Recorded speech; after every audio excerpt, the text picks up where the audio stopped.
ఒక ప్రయత్నం మేము చేస్తున్నాం. జగన్మోహన్ రెడ్డి ఎందుకు రెచ్చగొట్టినాడో మాకు తెలియదు, కానీ మాకు మంచిగా చేసినాడు. ప్రతిపక్ష పాత్రలో నిర్మాణాత్మకంగా చెప్తే ఆలోచన చేస్తాము, ఖచ్చితంగా దాన్ని ఆచరణలో కూడా పెడతాం. మీరు గ్రామాలకు వండినాడు పోతున్నాం, ఒక రంగా మాకు మంచి వాతావరణంలో కార్యక్రమం చేసుకుంటున్నాం.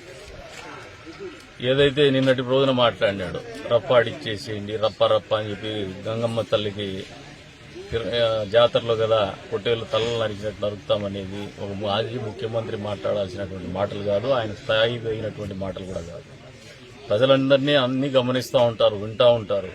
సమయం వచ్చినప్పుడు ఒకసారి బుద్ధి చెప్తారు. ఆల్రెడీ మీకు ఒకసారి బుద్ధి చెప్పినారు, ఇంకా అది మారినట్లేదు. స్వతహాగా బై నేచర్ మీకు ఉన్నటువంటి ఆలోచన విధానం అది. అందులో భాగంగానే మీరు మళ్ళీ మాట్లాడినట్టున్నారు. మీరేదైతే మమ్మల్ని ఒక ఛాలెంజ్ ఇసి జనాల్లోకి పొమ్మన్నారో పోతున్నాం. అద్భుతమైనటువంటి ఆలోచన ఉంది ప్రజల్లో. చంద్రబాబు నాయుడు గారు ఏదైనా హామీ ఇస్తే నిలబెట్టుకుంటారని చెప్పేసి సూపర్ 6 ఏమైందని చెప్పి మాట్లాడమంటున్నాడు. మేనిఫెస్టో ఇచ్చి అడగమంటున్నాడు. మేనిఫెస్టో ఏదైతే మేము చెప్పుకున్నాము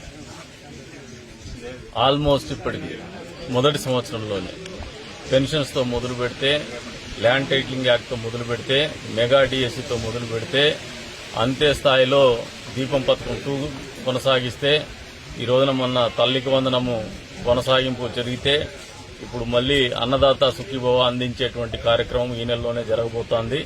వచ్చే నెలలో ఉచిత బస్సు ప్రయాణం మహిళలకు కూడా కల్పించబోతున్నాం.